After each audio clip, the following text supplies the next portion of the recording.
ভোটও দিয়েছেন, এমনকি এসআইআর এর এনুমারেশন ফর্মও পূরণ করে ফেলেছেন। এই উপরে শরৎনগরের হাকিমপুর গ্রাম পঞ্চায়েত। আইপ্যাকের ওই ইতরগুলো ইয়ারোদের নেতৃত্বে ওই মনোজ পন্থের উদ্যোগে 25-30 লক্ষ এইরকম বাংলাদেশি অনুপ্রবেশকারী মৃত ভোটারের নাম রেখে দিয়েছে। এই কারণেই ইলেকশন কমিশন সঠিকভাবে নিরপেক্ষ অবজারভার জোন ওয়াইজ এবং জেলা রাজ্যে দিয়েছে। এখনো পর্যন্ত আমরা তো ক্লোজ মনিটরিং করছি। 80 লক্ষ ডিজিটাইজেশন বাকি আছে, 41 লক্ষ পর্যন্ত বাদ গেছে। এটা প্রথম ধাপ, 1/2 কোটির উপরে বাদ যাবে। দ্বিতীয় ধাপে হিয়ারিংয়েও বাদ যাবে। তৃতীয় ধাপে ড্রাফট ভোটার লিস্টের পরে আমরা হাতে রেখেছি 7 নম্বর ফর্ম।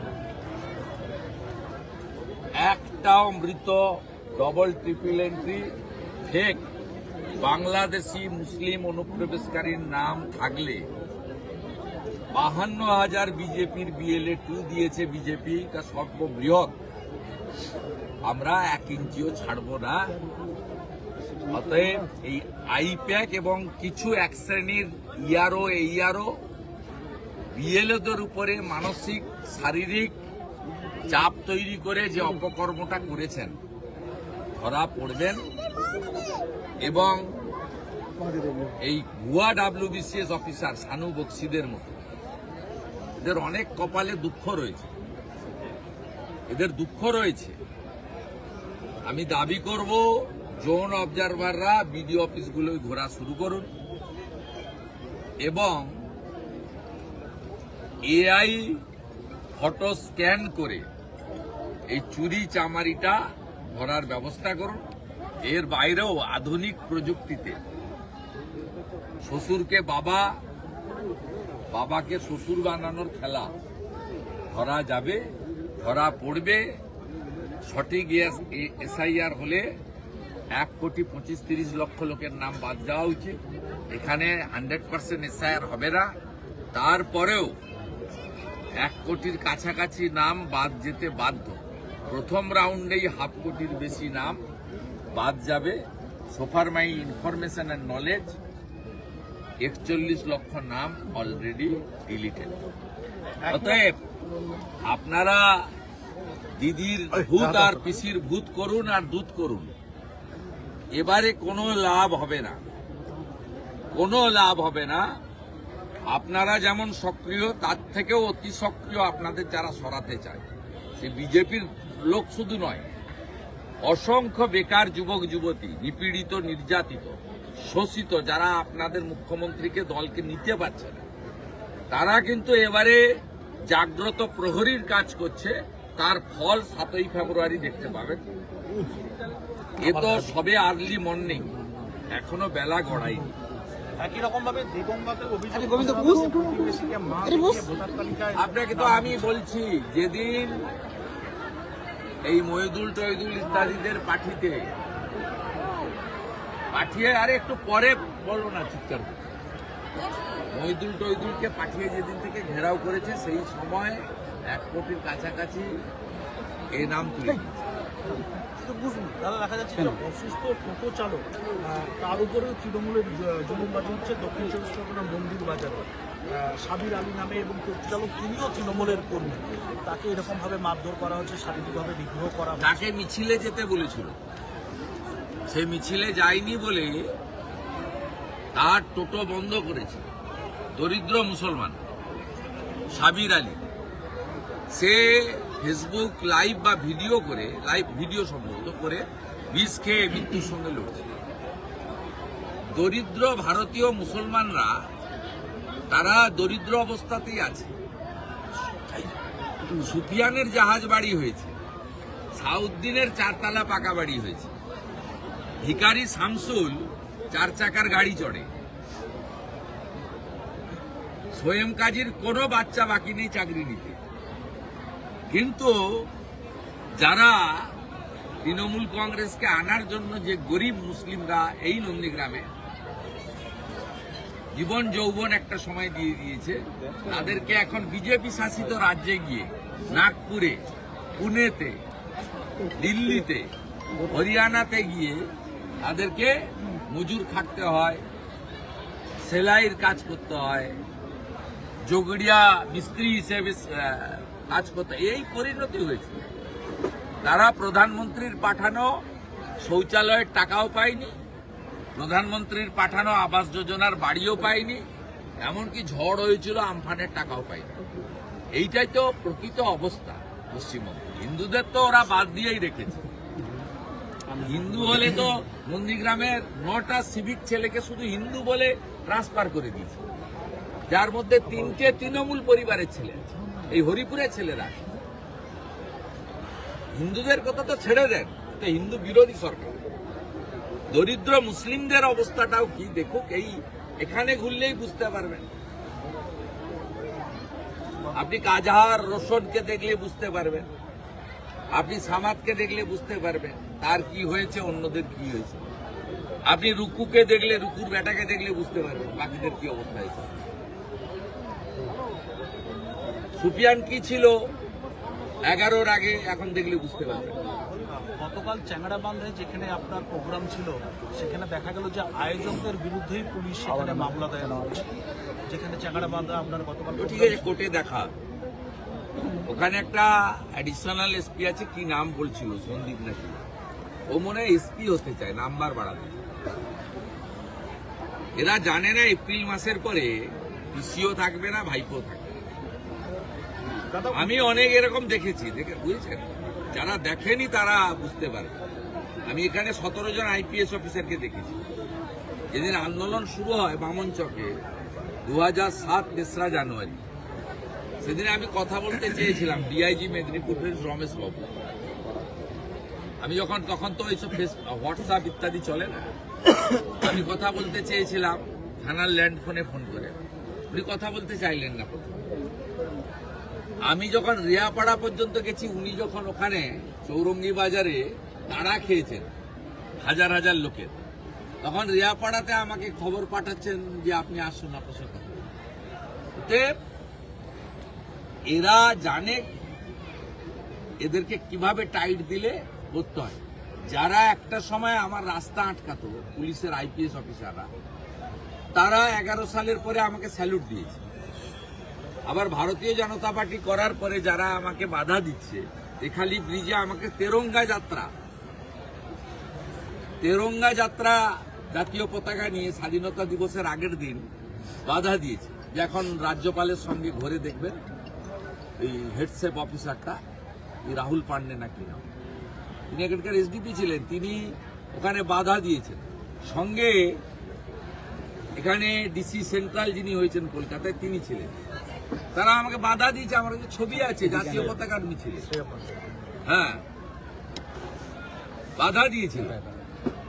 এরা জাতীয় পতাকা নিয়ে মিছিল করছে।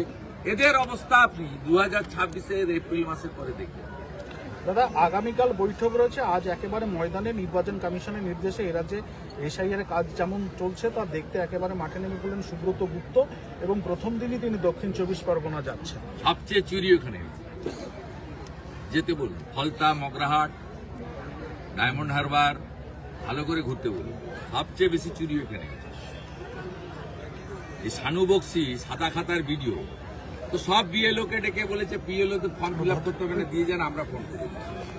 ওটিপি দিয়ে দিয়েছে আইপ্যাকের লোকেদের। কি পার পেয়ে যাবে নি, ধরা হবে।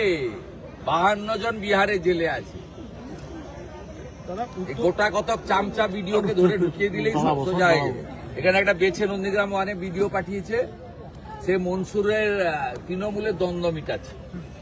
7 জনের কোর কমিটি হয়েছে, 4টা মুসলমান, অথচ নন্দীগ্রাম 1 নম্বর ব্লকে 70% হিন্দু থাকে। এদের মানসিকতাটা দেখুন। এরা ভিডিও ওখানে কমিটি তৈরি করছে, আর ডেকে ডেকে 7 জনকে আলাদা করে ভিডিও বলছে তুমি এক। 7 জনকে একই কথা বলছে, আর 7 জনই বেরিয়ে এসে ভাবছেন যে আমি এক। কে এক আর কে দুই সে পরে বোঝা যাবে। আর মনসুর বলে একটা ছেলে আছে, ফেসবুকে খুব লেখালেখি করে, আমাকে প্রতিদিনই গাল দেয়। এখানে একটা মেয়ে আছে বয়ালে, সেও দেয়, ও দেয়। আবার আমাকে লোক দিয়ে বলে যে আমরা না লিখলে আমরা পদ পাবো না, নাম্বার পাবো না। এ তো আপনার সোমেন মহাপাত্র স্ত্রী বলে দিল। প্রথম সোমেন মহাপাত্র স্ত্রী বলল যে শুভেন্দু বাবুকে ব্যক্তিগত কুরুচিকর আক্রমণ না করলে তৃণমূলে পদ পাওয়া যাবে না। আমি শিক্ষিত বাড়ির মেয়ে, আমি করতে পারবো না, তাই আমার আজকে এই অবস্থা। সে চিত্তবাবুর মেয়ে, চিত্তবাবু অত্যন্ত একজন সজ্জন শিক্ষক ছিল, অধ্যাপক ছিল। স্বাভাবিকভাবে কিছু তো ভদ্র সদ্র আছে। আপনার কদিন আগে চিত্তবাবুর বেটা সেও বলল যে শুভেন্দুবাবুকে গালাগালি না আমাকে করার জন্য বলা হয়েছে। এখন ওই কান ধরে যে ভাইরাল হয়েছে, নামটা আমি জানি না, চিত্তবাবুকে চিনি আমি, ওর বাবার সঙ্গে সম্পর্ক। ওকে তো আমি স্কুলে পড়া থেকে দেখছি ওর বাড়িতে, অক্ষয় তৃতীয়ায় আমি যেতাম ওর বাড়িতে। এখন ওই মনসুরকে ডেকে ভিডিও বলছে তোমাকে ফেসবুক প্রত্যাহার করতে হবে। এটা ভিডিওর কাজ। ভিডিও 1 লক্ষ টাকার বেশি বেতন পায় আপনার আমার ট্যাক্সের টাকায়। ভিডিওর কাজ এটা নয়। ভিডিওর কাজ কেন্দ্র রাজ্যের জনপ্রিয় স্কিমগুলো ঠিকঠাক হচ্ছে কিনা, গ্রাম সংসদ হচ্ছে কিনা, হেলথ সেন্টারগুলো ঠিকঠাক চলছে কিনা। এ তো নন্দীগ্রামের হসপিটাল, স্বাস্থ্যকেন্দ্রগুলো রেফার্ড হসপিটাল হয়ে গেছে, সব রেফার করছে। আমার এমএলএ অফিসে অ্যাম্বুলেন্স আছে, প্রত্যেকদিন 3টে করে পেশেন্ট আমি ফ্রিতে সার্ভিস দিই গরিব মানুষদের। যাদের পয়সা আছে বলি তেলের খরচটা দিন, ভাড়া দিতে হবে। 3টে করে পেশেন্ট মাসে 90 দিন, 90টা 100টা পেশেন্টকে আমার অফিসকে পৌঁছে দিতে হচ্ছে, নয় তমলুকে নয় কলকাতা। এই তো নন্দীগ্রামের স্বাস্থ্যের অবস্থা, হেলথের অবস্থা। স্বাভাবিকভাবে এই লোকেদের এইসব চামচামি করতে পাঠিয়েছে, এরা জানে না পরিণতিটা কি। আমি সব সময় মাটিতে পা রেখে চলি, এরা যত বাড়বে তত তাড়াতাড়ি পড়বে। দাদা, উত্তরপ্রদেশের মুরাদাবাদে একজন বিএলও আত্মঘাতী হয়েছেন এবং তার সুসাইড নোটে লেখা হয়ে রয়েছে এসআইআর টার্গেট পূরণ না করতে পেরে তিনি আত্মঘাতী হলেন। যে কোনো মৃত্যু দুঃখজনক, আর বাকি আমি এই বিষয়ে কোনো মন্তব্য করব না। দাদা, সেনসিটিভ ইস্যু, অতএব কেউ লোড নিতে পারবে কি না পারবে তার পদ্ধতি ছিল, তার জানানো উচিত ছিল, জানিয়েছেন কিনা এগুলো আমি জানি না। দাদা স্কুল, যেগুলো জানি না মন্তব্য করা। দাদা বালিতে এখনো দাদা পর্যন্ত স্কুল সার্ভিস কমিশনের 2016 সালের পরীক্ষায় গ্রুপ সি গ্রুপ ডিতে 18 লক্ষ আবেদন করেছিল, এবছর মাত্র 8 লক্ষ। কি বলবেন? সবাই জানে মমতা ব্যানার্জি চাকরি দেবে না। আজকে যে পুলিশের পরীক্ষা হচ্ছে, একটা চাকরি হবে না। এমন করে হিসাব করে বলেছে ফেব্রুয়ারি মাসের প্রথম সপ্তাহে মৌখিক পরীক্ষা হবে, ফেব্রুয়ারি মাসের দ্বিতীয় সপ্তাহে ভোটের ডেট ঘোষণা হবে। সবকে পরীক্ষায় বসিয়ে রেখে গাজর ঝুলিয়ে দিল। হ্যাঁ, টাকাটাও তুলবে, গাজর ঝুলানো থাকবে, এই গাজরটা দেখতে থাকবে। অতএব একটা চাকরি মমতা ব্যানার্জি দেবে না, সবাই জেনে গেছে। আমি পরিযায়ী শ্রমিকের তালিকা তুলেছি, শুধু নন্দীগ্রাম 1-এ 18,444 জন পরিযায়ী শ্রমিকের নাম বেরিয়েছে। তার মধ্যে 8,000 মুসলিম ছেলে, 9,000 হিন্দু ছেলে। কি কঠিন অবস্থা আপনি বলুন। আমাদের এখানকার খাদ্যাভ্যাসের সঙ্গে দক্ষিণ ভারত বা অন্য রাজ্যের খাদ্যাভ্যাসের মানে ডিফারেন্স রয়েছে। 12-14 হাজার টাকার বেতন পেলে ওখানে ঘর ভাড়া থাকা দিয়ে বাড়িতে কি পাঠাবে? 3,500 টাকা কুইন্টাল মোটা চাল কি পাঠাবে আপনি বলুন। বালিতে যে তৃণমূলের প্রধান খুন হলেন, দেখা গেল আততায়ী খুন করার পর হেঁটে হেঁটে যাচ্ছে, অথচ 3 দিন পেরিয়ে গেল এখনো পর্যন্ত তাকে ধরতে পারলো না। ভাইপোর অফিস থেকে নির্দেশ আসেনি বা মুখ্যমন্ত্রী দপ্তর থেকে নির্দেশ আসেনি, তাই করে এরা নড়ে না, এরা নড়ে না। পুলিশের কাজ কি দেখলেন? এখানে একজন মাসুদ বলে জঙ্গি প্রধানকে আক্রমণ করল, ভিডিও ফুটেজে দেখা যাচ্ছে। গণতান্ত্রিক আন্দোলন করতে গেল,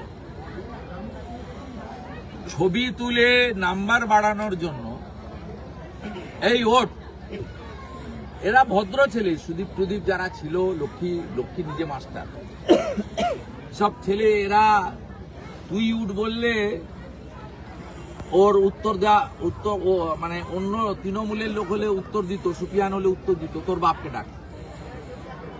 তো এরা শিক্ষিত ছেলে, ভদ্র ছেলে, এরা উঠে এসছে বলছে আইসি দাবাং। আরে কি দাবাং? আমি যদি এক্ষুনি গিয়ে বসি কি করবি? কি করবি? করতে পারবি কিছু?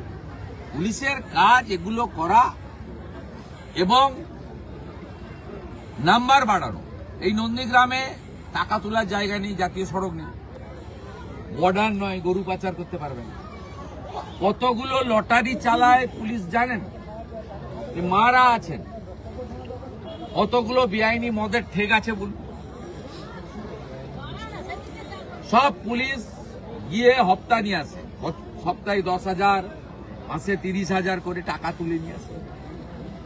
এই কাজটা করে বলে আজকে বালি বলুন আর খালিও বলুন, সব জায়গায় একই জিনিস হচ্ছে। কোন রাজ্যে পুলিশের নিজস্ব কিছু কাজ থাকে, সরকারের কিছু কাজ পুলিশকে করতে হয়। কিন্তু এরা বিএনএস, ভারতীয় ন্যায় সংহিতা অনুযায়ী কাজ করে না, আর সরকারের কাজ করে না, দলের কাজ করে, তোলে। আর পুলিশের নিচের তলা নয়, আধিকারিকরা তার বেতনটা অ্যাকাউন্টে রাখে, হাত দেয় না।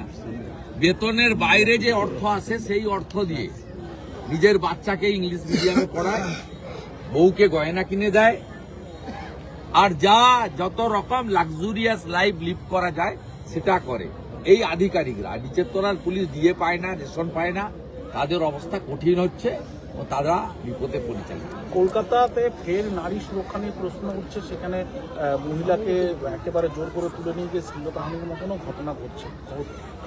যারা বাংলার মেয়েকে ভোট দিয়েছিলেন, নন্দীগ্রাম যায়নি, যারা বাংলার মেয়েকে ভোট দিয়েছিলেন তারা বুঝুক, অভয়া থেকে দুর্গাপুর এর সমাধান একটাই, no vote to Mamata.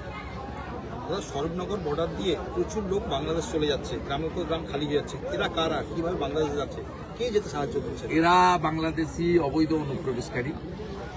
Bangladesh থেকে দু ধরনের লোক পশ্চিমবঙ্গে ভারতে এসছে। একটা হিন্দুরা এসছে ধর্ম বাঁচানোর জন্য, কপালে টিকা পরে, মাথায় শিখা রাখে, ধুতি আছে, তুলসী মালা, আচার মালা আছে, মেয়েদের শাখা পলা সিঁদুর আছে। ধর্ম বাঁচানোর জন্য, এগুলো বাঁচানোর জন্য তারা এসেছে জমি ভিটা ছেড়ে, তাদেরকে বলা হয় শরণার্থী। 31/12/2024 পর্যন্ত যারা ধর্মীয় উৎপীড়নের কারণে ভারতে এসছেন, মোদীজি তাদেরকে বলেছেন সুরক্ষিত, কোনো কেস করা যাবে না, গ্রেপ্তার করা যাবে না। আর এই যে লোকরা এসছে এরা হচ্ছে বাংলাদেশি মুসলিম অনুপ্রবেশকারী এবং কিছুটা অংশ মায়ানমার থেকে বাংলাদেশের কক্সবাজার হয়ে ঢুকেছে রোহিঙ্গা। এদের ভারতবর্ষ নেবে না। এখানে মূলত ভোট ব্যাংকের জন্য, মিছিল মিটিংয়ে ভিড় বাড়ানোর জন্য অর্থের বিনিময়ে তৃণমূল কংগ্রেস সরকার, তার পঞ্চায়েত কাউন্সিলররা তাকে রেসিডেন্সিয়াল সার্টিফিকেট দিয়েছে, রেশন কার্ড করে দিয়েছে, আধার কার্ড করে দিয়েছে এবং ফাইনালি ভোটার লিস্টে নাম তুলে দিয়েছে। এই লোকেরা এসআইআরে বিপদে পড়েছে এবং তাদেরকে যে নথি জমা দিতে হবে সেই নথি তাদের কাছে নেই, তারা ভারতীয় নয়। সেই কারণে তারা পালাচ্ছে, অনেকেই পালাচ্ছে, আবার অনেককে তৃণমূল বলছে আমরা তো আছি, দেখে নেবো, বুঝে নেবো। কিন্তু 5-7 লাখ পালিয়েছে। এই জন্যই আমি কয়েকদিন ধরেই বলছি যে ইলেকশন কমিশন গর্তে কার্বলিক অ্যাসিড ঢেলে দিয়েছে। কার্বলিক অ্যাসিড গর্তে ঢাকলে কারা বেরোয়? তারা বেরোচ্ছে, তারাই পালাচ্ছে। থ্যাঙ্কস টু বিএসএফ বর্ডার খুলে দিয়েছে, বলছে পালাও। আমার অনেক বন্ধু বলে যেতে দিচ্ছেন কেন, এখানে রাখলে? আমি বলছি রাখবো কেন, আমার ভাত আর ডাল খাবে কেন? তো ভারতের ভাত ডাল, ভারতীয় হিন্দুদেরও, ভারতীয় মুসলমানেরও।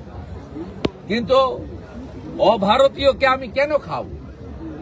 সে তো আমার চাল ডাল, আমার পোশাকে ভাগ নিবে, আমি এটা করতে দেবো না। তাই ভাগল বা যত তাড়াতাড়ি ভেগে যায় পালাও, তাড়াতাড়ি পালাও, তাড়াতাড়ি পালাও, নইলে ডিটেক্ট হচ্ছ, ভোটার লিস্টে ডিলিট হবে, আর বিজেপি আসার পরে ডিপোর্ট করবে। ডিপোর্ট করবে মানে জানেন, গুজরাট করেছে 3 লক্ষ, ডিপোর্ট করবে, কোনো অভারতীয় পশ্চিমবঙ্গে থাকবে না। এই পশ্চিমবঙ্গ তৈরি হয়েছে বাঙালি হিন্দুদের জন্য, তৈরি করেছেন ডক্টর শ্যামাপ্রসাদ মুখার্জি এবং স্বামী প্রণবানন্দ। মোহাম্মদ আলী জিন্নাহ বলেছিলেন কলকাতা চাই পাকিস্তানে, তখন শ্যামাপ্রসাদ মুখার্জি এবং ভারত সেবাশ্রমের প্রণবানন্দ বলেছিলেন যে আমরা যাব না, আমরা হিন্দু মেজরিটি, আমরা বাঙালি। ভোট হয়েছিল বিধানসভায় 1947 সালের 20 জুন। 58 জন ভোট দিয়েছিল হিন্দু, ইনক্লুডিং জ্যোতি বসু, আমরা ভারতে থাকবো। আর 21 জন মুসলিম আইনসভার সদস্য ভোট দিয়েছিল আমরা পাকিস্তানে যাব। 58-21 ভোটে সিদ্ধান্ত হয়েছিল যে আমরা ভারতে থাকবো। তাই পশ্চিমবঙ্গ অঙ্গরাজ্য তৈরি হয়েছে, তাই পিসি চার্টার ফ্লাইটে ঘুরছে, তাই ভাইপো হাজার হাজার কোটি টাকা বাংলা থেকে লুট করছে। পশ্চিমবঙ্গ তৈরি না হলে সুপিয়ানের জাহাজ বাড়ি হতো না, আর সাউদ্দিনের 4 তলা বাড়ি হতো। বলছি দাদা, বিএলওরা অসুস্থ হয়ে পড়ছে, আত্মহত্যা করছে, মারা যাচ্ছে। বিএলওরা অসুস্থ হয়ে পড়ছে, মারা যাচ্ছে, আত্মহত্যা করছে। অনেকটাই মিথ্যে। আর যদি কোনো ঘটনা প্রকৃত ঘটে থাকে সেটা তার জন্য দায়ী তৃণমূল কংগ্রেস এবং আইপিএফ। তাদের চাপ নিতে পারছে না, তারা বলছে ভুয়া নাম তোলো, মৃত নাম তোলো, চাপ নিতে পারছে না। আবার মমতা ব্যানার্জি ঘোষণা করেছে যে মরে গেলে 2 লাখ, অর্ধমৃত অসুস্থ হলে 1 লাখ। তাহলে প্রত্যেকটা অসুস্থর ক্ষেত্রেও তদন্ত হওয়া দরকার যে প্রকৃত অসুস্থ কিনা, না 1 লক্ষ টাকা নেওয়ার জন্য অসুস্থ। এটাও বিতর্কিত বিষয়। হিন্দিতে হিন্দি নিচ্ছি দাঁড়া।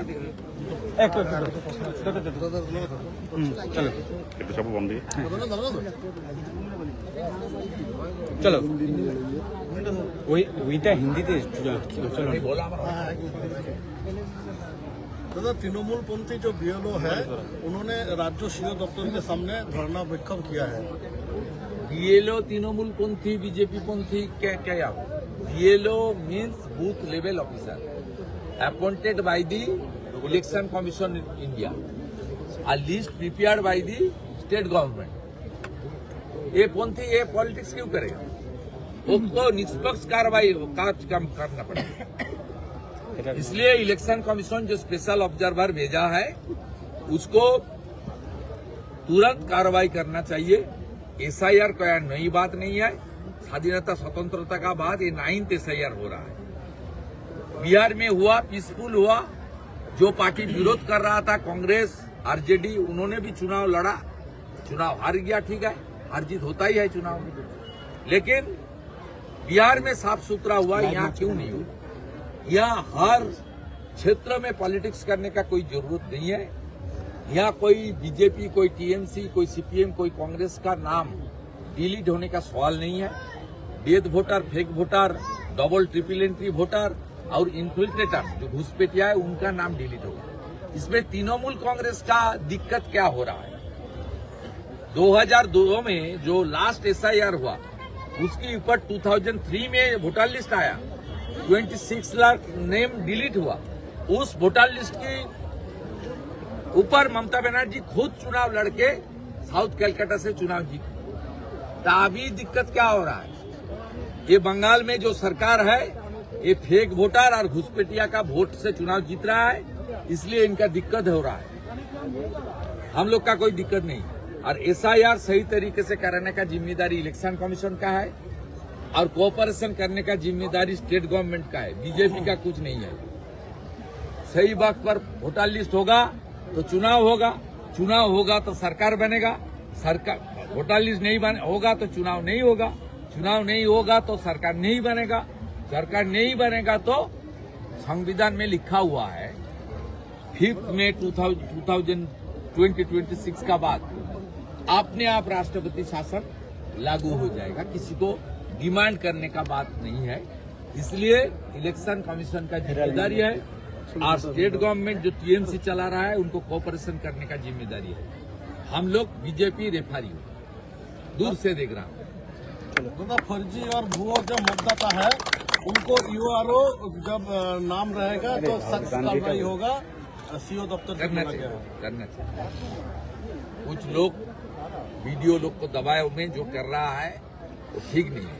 अब ओटीपी आईपैक को दे रहा है। आईपैक को सरकारी काम में इन्वॉल्व करना ये ठीक नहीं है, ये गैर कानूनी काम है, इसमें सख्त कार्रवाई होना चाहिए। अरे Senior Congress leader Rahul Gandhi and Sonia Gandhi have been charged with criminal conspiracy in the National Health money laundering case. The charges are part of the phase first information report filed against 6 people, including the Gandhi, by the economic offence with the Delhi police. देखिए, देश का कानून बराबर है, सबके लिए समान है। बाकी इनमें डिटेल्स बीजेपी का नेशनल स्पोक्स पर्सन बताएगा, मेरा काम है। लेकिन मैं ये समझता हूँ हमारे देश का सबसे बड़ा अहंकार है, गर्व है, सबके लिए कानून बराबर है। वो बड़ा नेता हो सकता है, छोटा नेता हो सकता है, वो आईएएस हो सकता है, आईपीएस हो सकता है, वो जो भी हो सकता है। देश में वोट भी एक है, राष्ट्रपति जी का वोट भी एक है, जो किसान गांव में काम कर रहा है खेत में, उनका भी एक वोट है। इसलिए कानून बराबर, इसके कानून में कोई भेदभाव होना नहीं चाहिए। जो जांच किया है, उसका पास डॉक्यूमेंट्स है, उसका ऊपर कार्रवाई करेगा, उसको फेस करना पड़ेगा। बाकी इनमें details BJP national spokes person को बताना ठीक होगा। मैं बंगाल में बात कर सकता हूँ, बाहर में ज्यादा बात नहीं करता। Thank you.